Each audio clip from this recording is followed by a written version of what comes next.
Oi pessoal, nós vamos comentar hoje aqui esse capítulo do livro Pós-História de Wilhelm Flusser, intitulado Nosso Divertimento. É também um capítulo bastante central, né, na caracterização do que o Flusser chama de pós-história, né? Então, o ponto de partida dele é bastante interessante, bastante inusitado também, não é? Que ele começa fazendo uma comparação entre o Oriente e o Ocidente no que tange a atitude assim perante o mundo, não é? Então ele diz que as meditações orientais, por exemplo, funcionam como uma espécie de introspecção do sujeito para dentro de si mesmo, não é? Com o objetivo de mostrar o caráter ilusório do mundo fenomênico, alguma coisa dessa ordem, né? Enquanto que o Ocidente se caracterizou não por essa meditação, por esse recolhimento do sujeito para dentro de si mesmo, mas por um programa, um projeto de transformar o mundo, né? Então ele diz, né? Tais culturas, e aqui se referindo ao Oriente, né? Elaboraram técnicas refinadas para tornar a concentração eficiente. A nossa própria cultura, e aqui agora falando do Ocidente, né, dirigiu-se para técnicas opostas, técnicas que visam divertir o pensamento de determinados assuntos e destarte proporcionar a felicidade. Poderoso aparelho da indústria da diversão foi construído e o refinamento dos nossos métodos nada deve em complexidade ao das técnicas da yoga. Ainda que a natureza de uma coisa e de outra seja muito diferente, né? Ele, na sequência que ele diz, o Oriente optou pela autoafirmação do homem e correu o risco de perder o mundo. O Ocidente optou pela conquista do mundo e correu o risco de perder-se nele. De maneira que Oriente e Ocidente ilustram, em escala gigantesca, a dialética da consciência humana, que Hegel chamou de consciência infeliz. Aqui é muito interessante, né, o recurso que o Flusser faz à fenomenologia do espírito do Hegel, especialmente a essa passagem, né, bastante conhecida, né, da consciência infeliz. Eu vou fazer um pequeno parênteses aqui, apontando um pouco para alguns aspectos, né, da fenomenologia do espírito, para a gente entender melhor o tipo de inspiração que o Flusser teve aqui. Bom, a consciência infeliz, ela é produto de um processo dialético que Hegel vem desde o início do capítulo chamado Autoconsciência, ele vem construindo, né? E eu vou tentar resumir em pouquíssimas palavras aqui, atropelando muita coisa, só para contextualizar bem o que o Flusser está dizendo aqui, né? O Hegel diz o seguinte, na Fenomenologia do Espírito: a autoconsciência, ou seja, a consciência, quando a consciência toma consciência de si mesmo, ao mesmo tempo ela vislumbra a consciência do outro. Há uma espécie de reduplicação que ele chama, né? Quer dizer, uma consciência capaz de se reconhecer a si mesmo como consciência projeta imediatamente a consciência, uma outra consciência que em tudo é igual à da primeira, só que não é a primeira, não é? Então isso coloca uma espécie de conflito por reconhecimento, não é? E esse conflito escala, não é, numa luta de vida e morte entre as duas consciências, sendo que uma delas teme a morte e se submete à outra, né? E essa que se submete se torna serva, em português a gente diz normalmente escravo, né? E a outra consciência que não teme a morte e subjuga, portanto, a outra consciência por não temer a morte, se torna o senhor, né? E acontece que nessa dialética o senhor interpõe o trabalho do servo entre o seu desejo e a materialidade, digamos, né? Porque o desejo diz respeito a coisas também, né, materiais, né, o servo realiza o trabalho para suprir aí os desejos do senhor.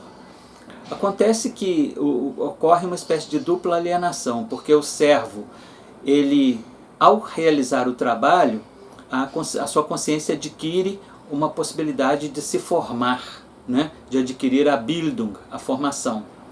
Por outro lado, factualmente, o servo continua subjugado aí ao poderio do senhor. O senhor, por sua vez, por não realizar o trabalho, ele tem as suas carências supridas, mas ele não adquire a possibilidade de se formar, né?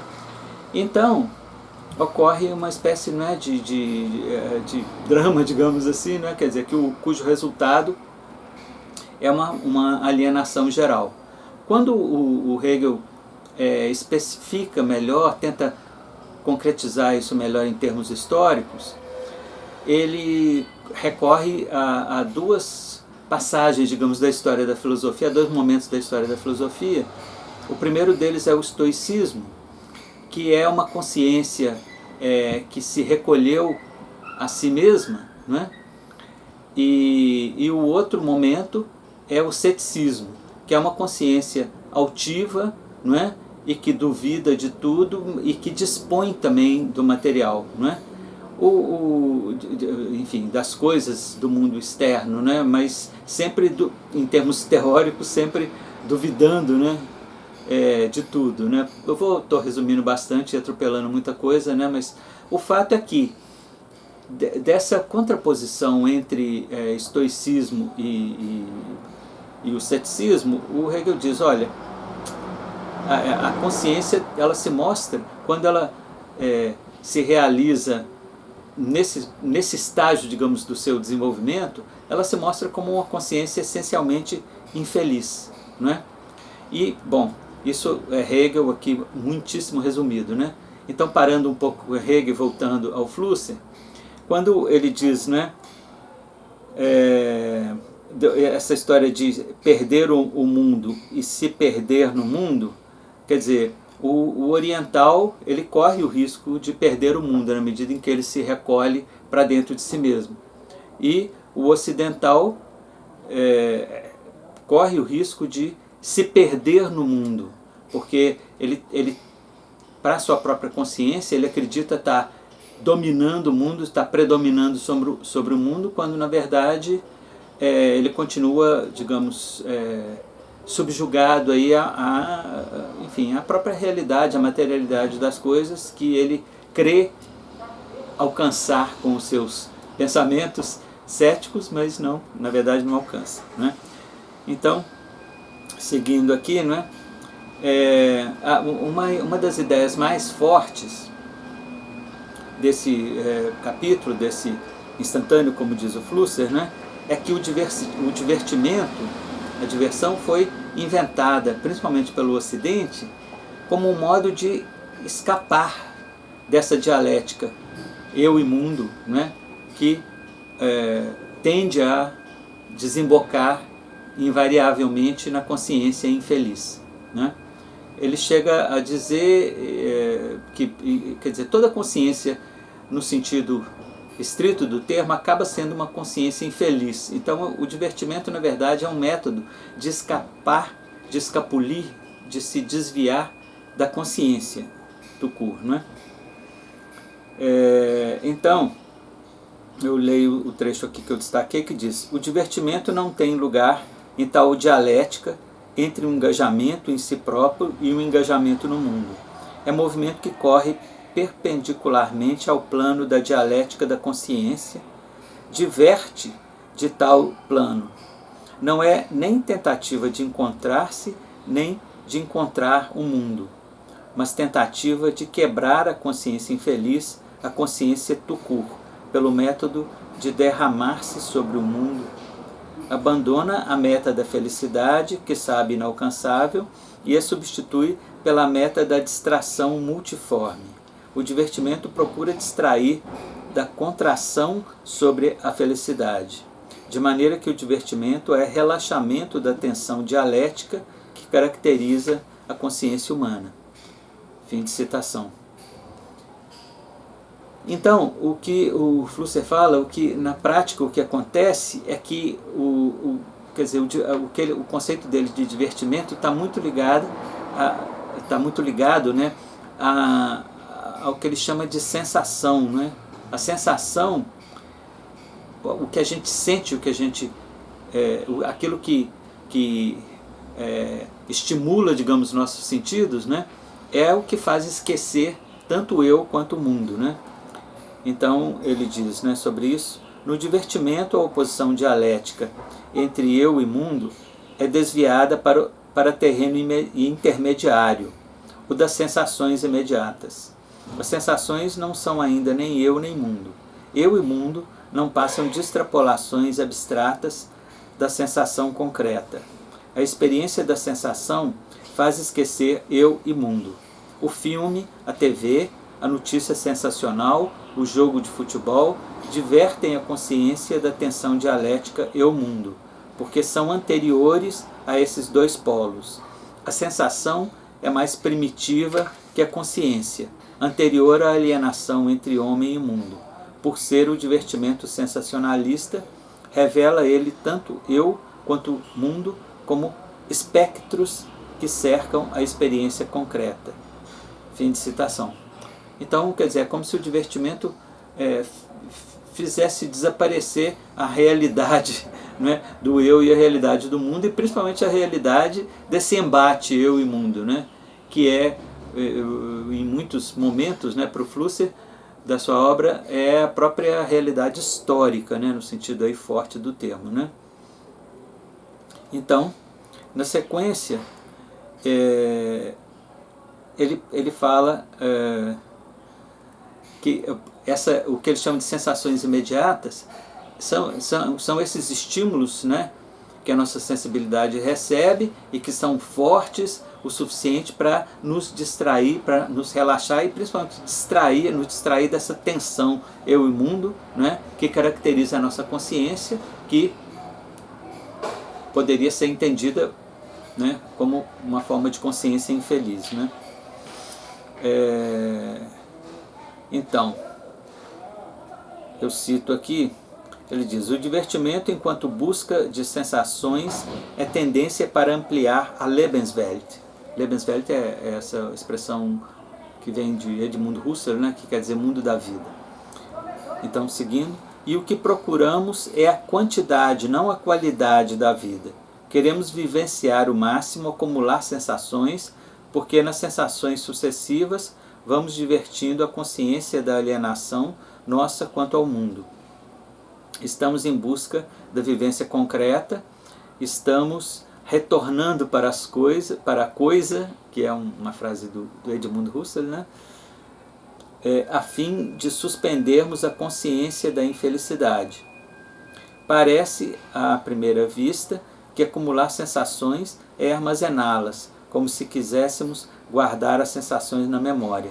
Tal interpretação do divertimento levou ao conceito de sociedade de consumo, sociedade que consome as sensações materiais e outras fornecidas pelos aparelhos produtores.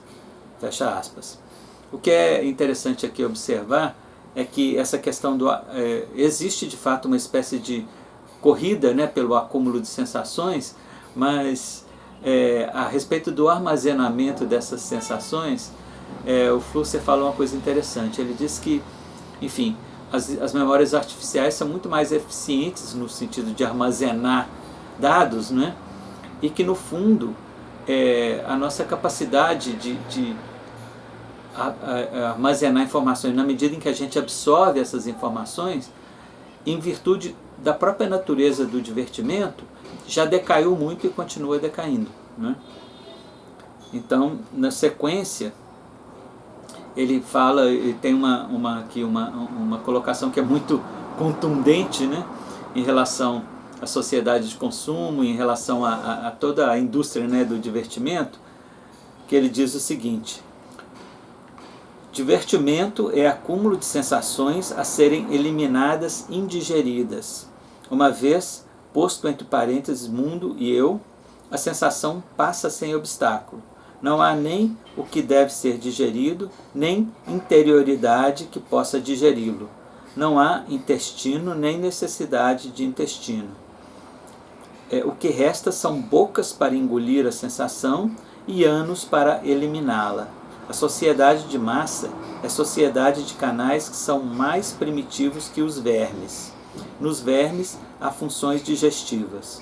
O worm-like feeling, do qual somos tomados de vez em quando, é sensação otimista. O sensacionalismo concreto é mais primitivo que vermes. Fim de citação, não é?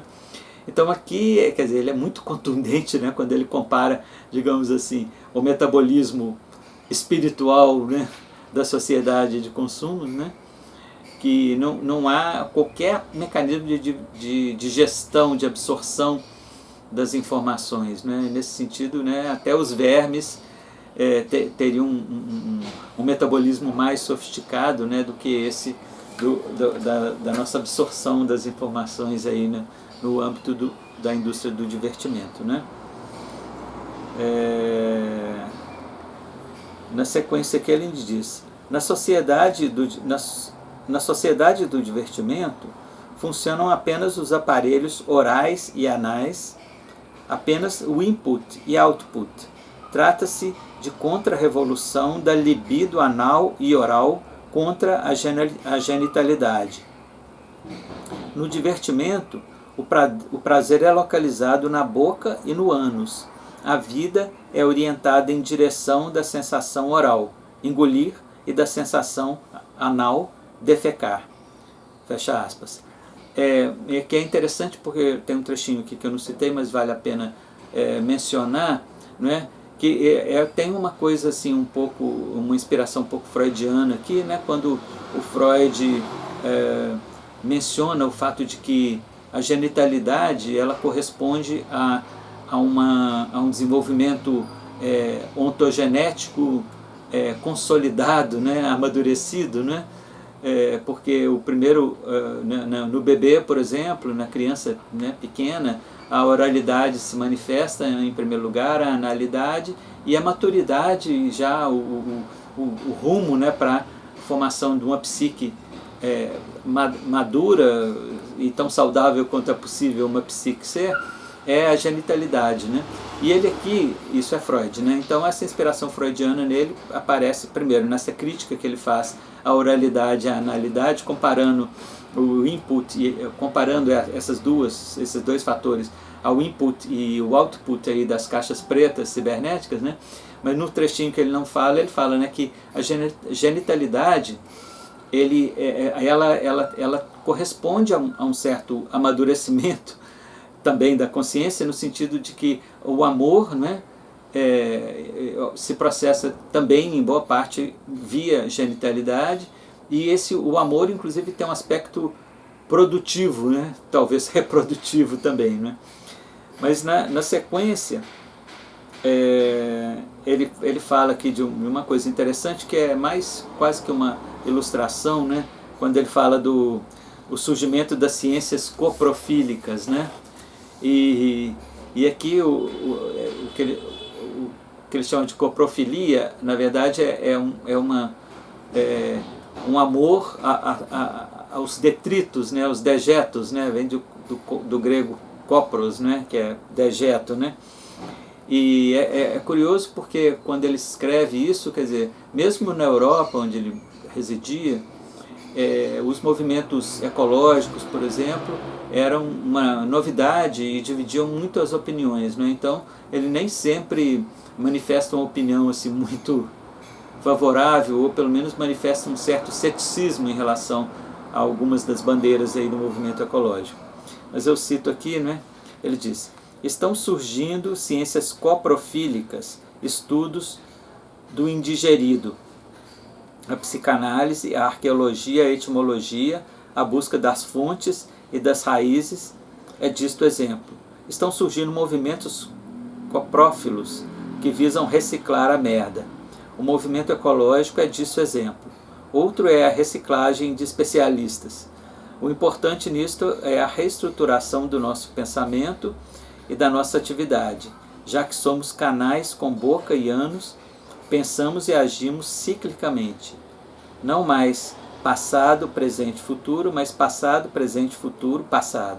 Não mais natureza transformada em cultura, mas natureza transformada em merda, transformada em natureza. Fim de citação. Então eu destaquei esse trecho mais como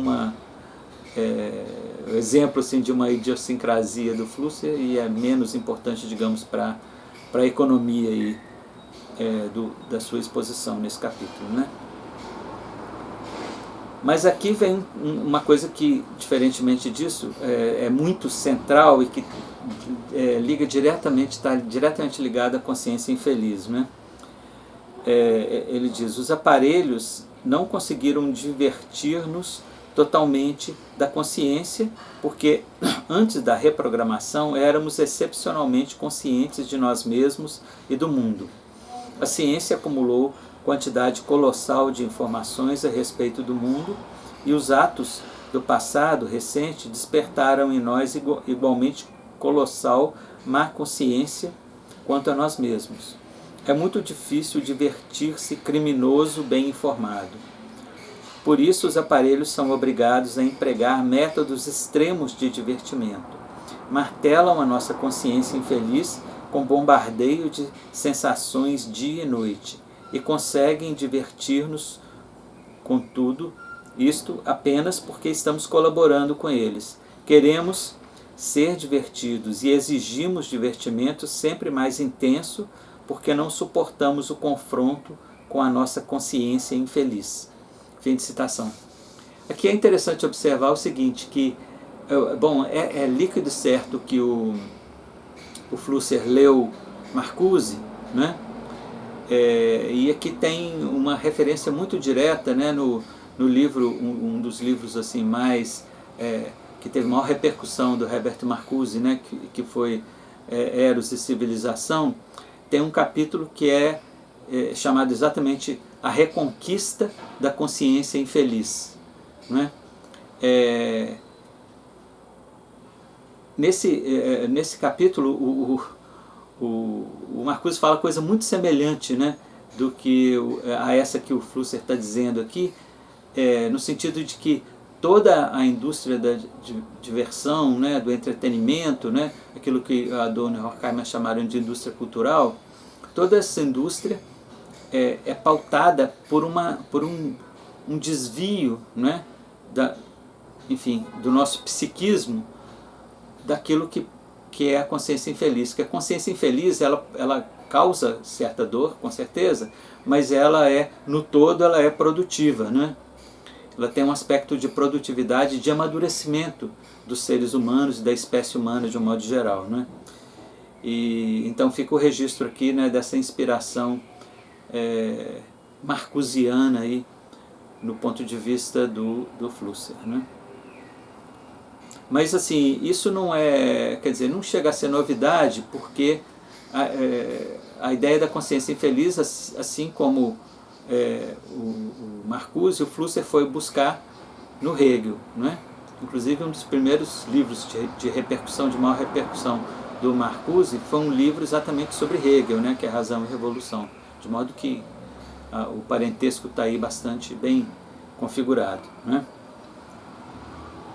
Então, na sequência, e a outra ideia que é interessante, nesse último trecho citado aqui, é essa espécie de intensificação, né, do sensacionalismo, né, da indústria do divertimento, na medida em que quanto mais cresce, digamos, o risco da nossa consciência desabrochar de algum modo, né, da nossa consciência infeliz, que no final de contas a longo prazo seria a possibilidade, garantiria a possibilidade, ou pelo menos apontaria na possibilidade de nós sermos um dia felizes, né? Quanto mais ocorre esse risco, né, de que nós recuperemos a nossa consciência, tanto mais fortes se tornam esses estímulos da indústria do entretenimento, né, no sentido de nos divertir, né, nos divergir dessas sensações imediatas, né? Então ele fala o seguinte, que ocorre em boa parte das pessoas, né, essa atitude, digamos, de cooperação, né, com os aparelhos, no sentido de se deixar divertir também, né, cooperar com a oferta de divertimento dos aparelhos, né. Então eu cito aqui: o consenso graças ao qual permitimos aos aparelhos divertir-nos e reprogramar-nos em canais para sensações se fundamenta em má consciência e não em fé.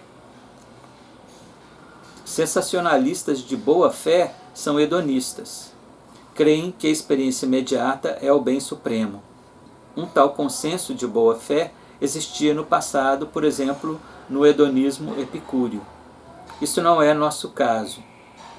Não somos hedonistas, não somos epicúreos, nem estoicos, que é o outro lado da mesma medalha. Estamos convencidos que a sensação não é o bem supremo. O nosso consenso reza que a sensação é surrogado de todos os bens, dos quais somos convencidos de não serem alcançáveis. O nosso consenso reza que a sensação serve de divertimento dos bens inalcançáveis. Fim de citação. Então tem coisas interessantes aqui, não é?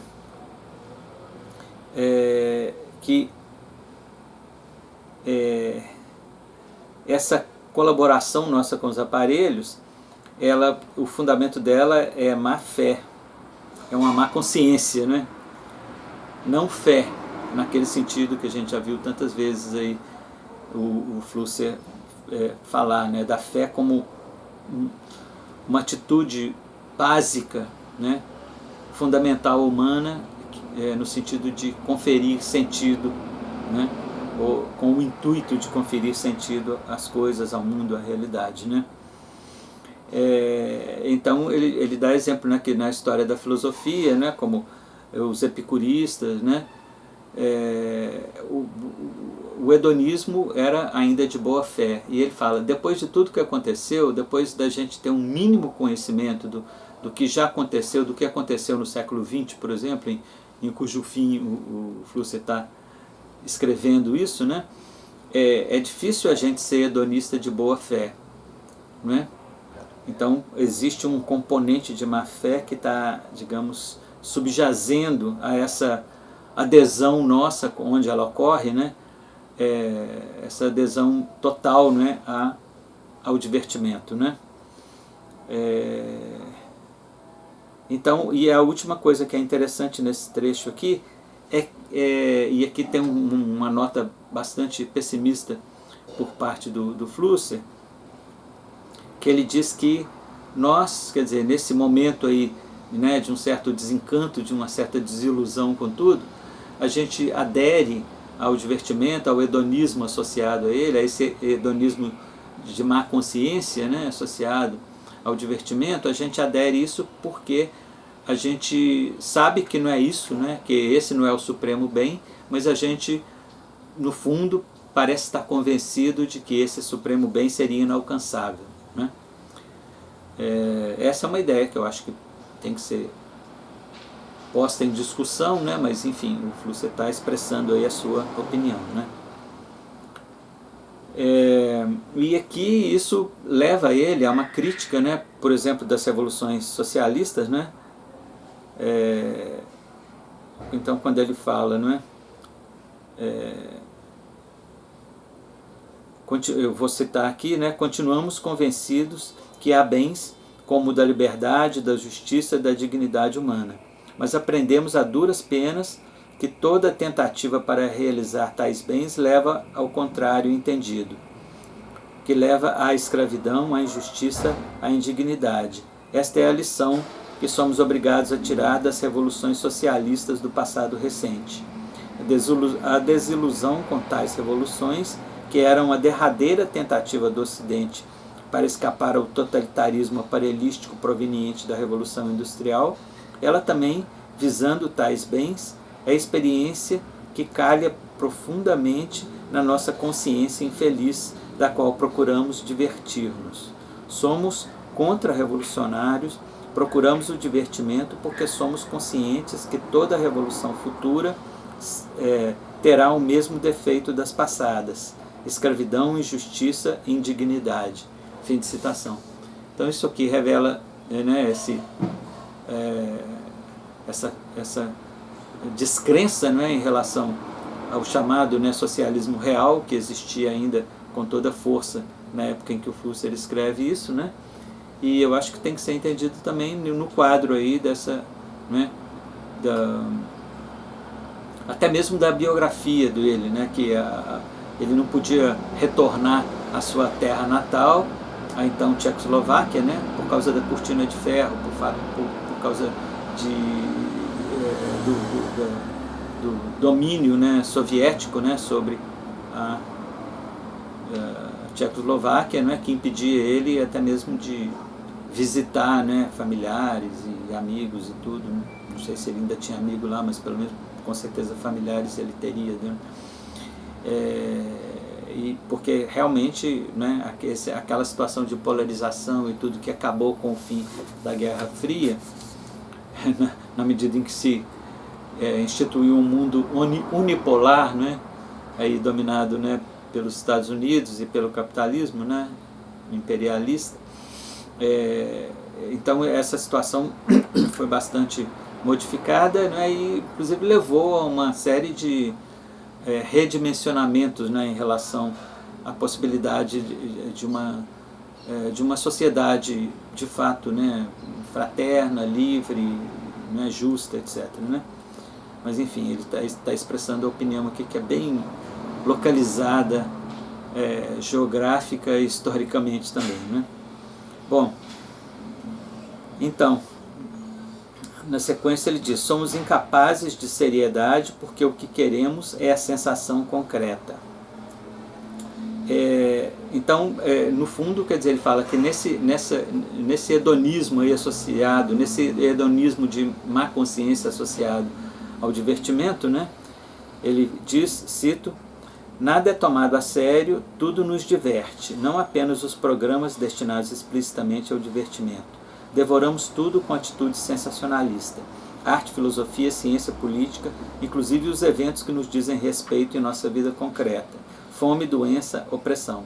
O nosso trabalho nos diverte. As nossas relações humanas nos divertem. Somos incapazes de seriedade porque o que queremos é a sensação concreta, contrapartida dos jogos simbólicos dos quais participamos. Já que tais jogos não mais significam a sensação concreta, esta não mais tem significado. Vivemos absurdamente. Fim de citação. Então, de novo, surge aqui a ideia do absurdo, né? Porque nós, quer dizer, tudo que a gente parece querer é isso que ele chama de sensação concreta, quando na verdade impera, não é? Nesse contexto aí dominado pelos aparelhos, uma abstração enorme, não é? Então, do confronto entre a nossa busca pelas sensações concretas e a abstração total aí dessa situação dominada pelos aparelhos, surge, né, o absurdo, né, puro e simples. Na sequência ele diz, quando formos... ele diz, eu cito aqui: os aparelhos codificaram o mundo de maneira a divertir-nos, tornaram espetacular o mundo. Estão procurando atualmente sensacionalizar nossa própria morte. Já sensacionalizaram a dos outros. Superaram o luto. Quitizaram a morte do outro. Quitizarão a nossa.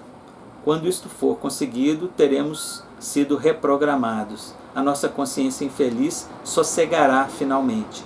A vida programada passará a ser totalmente divertida. Esta é a meta dos programas com os quais estamos colaborando. Fim de citação. Então, esse é o fim aqui desse capítulo, que é bastante contundente, né? E termina assim de um modo bastante sombrio, né?